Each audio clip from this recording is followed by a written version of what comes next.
When others lose control, they do not simply feel emotion. They attempt to transfer it. Anger seeks an audience. Panic demands participation. Fear looks for company. This is why emotional chaos spreads so quickly. It is not content to exist alone. Stoicism begins with a quiet refusal. A refusal to absorb what is not yours. A refusal to mirror what you did not create. A refusal to surrender the one thing that is truly under your command. Your inner state. Epictetus warned us long ago. It is not events that disturb us, but our judgments about them. Yet most people live as if the opposite were true. They believe their peace depends on the behavior of others. On circumstances. On outcomes. The Stoic understands something rare. The world does not need to be calm for you to be calm. When someone raises their voice, they are not asserting power. They are revealing instability. When someone lashes out, they are not strong. They are overwhelmed. And when you react instantly, without thought, without restraint, you hand them control. The moment you react without awareness, you surrender authority over yourself. Stoicism teaches restraint not as suppression, but as sovereignty. This distinction matters. Suppression is fear. Sovereignty is choice.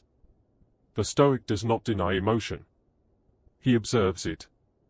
He allows it to rise, and then allows it to pass. Like a wave that crashes loudly, yet leaves the shore unchanged. Most people confuse emotional detachment with coldness. They imagine distance as indifference. Stoicism teaches something far more demanding. Detachment is not apathy. It is precision. It is the discipline of responding. Only when response is required, and never out of impulse. Marcus Aurelius wrote to himself, "You always own the option of having no opinion." This is not weakness. This is freedom. To have no opinion, when opinion would enslave you. To remain silent, when silence preserves clarity. The Stoic does not rush to interpret. He does not rush to judge. He does not rush to defend. He understands that most conflicts are not battles of truth, but collisions of ego. And ego is loud. Consider how often emotion tries to recruit you. Someone is offended, and demands you be offended with them. Someone is anxious, and insists you share their urgency. Someone is angry, and wants your reaction to justify their rage. Stoicism asks a simple question in these moments. Is this within my control? If the answer is no, the Stoic releases it. Not dramatically. Not defiantly. Quietly. Like setting down a weight you were never meant to carry. This is where most people struggle. They believe detachment means disengagement from life. In truth, it is engagement without enslavement. You still act. You still speak. You still decide. But you do so from a position of inner stability, not from reactivity. The Stoic mind is trained to pause. Not out of hesitation, but out of mastery. Between stimulus and response, there is a space. In that space lies your power. Most people never enter it.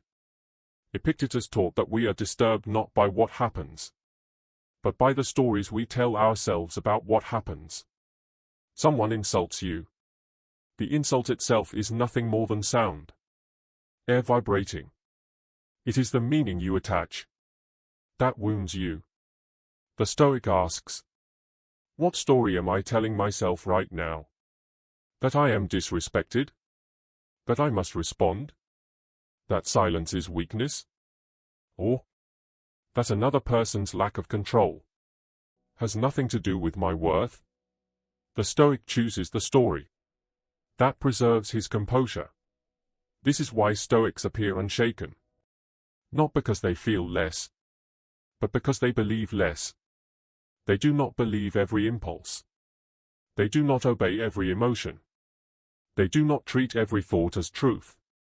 They understand that the mind is a powerful servant and a dangerous master. To govern yourself is the highest form of authority. No one can grant it to you. No one can take it away, unless you give it up. When chaos surrounds you, stillness becomes an act of quiet rebellion. When others rush, you slow. When others shout, you soften your voice. When others demand reaction, you choose response. This does not make you passive. It makes you precise. The Stoic does not need to dominate a room. His presence settles it. Because calm is contagious, just as chaos is. But calm requires strength. Anyone can lose control. Few can keep it. Marcus Aurelius reminded himself. You have power over your mind, not outside events. Realize this, and you will find strength.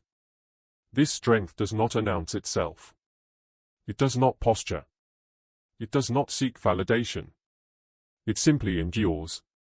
The Stoic understands that peace is not something found in perfect conditions, but something practiced in imperfect ones. Every difficult interaction is training. Every provocation is an invitation to mastery. You will not always succeed. You will feel anger rise. You will feel irritation pull at you. But the Stoic does not demand perfection, only progress. Over time, something changes. What once provoked you no longer reaches you. What once unsettled you now passes unnoticed. Not because the world has softened, but because you have strengthened. You stop reacting to tone and start listening to content. You stop chasing control and start exercising it internally. You realize something profound. No one can force you to abandon your composure. They can only invite you to, and you are free to decline. This is the Stoic art of emotional detachment. Not withdrawal, not indifference, but disciplined engagement. To stand in the storm without becoming the storm. To feel emotion without becoming its servant. To remain calm when others lose control. Because the one who controls himself is never controlled by others. And that is the quiet power of Stoicism.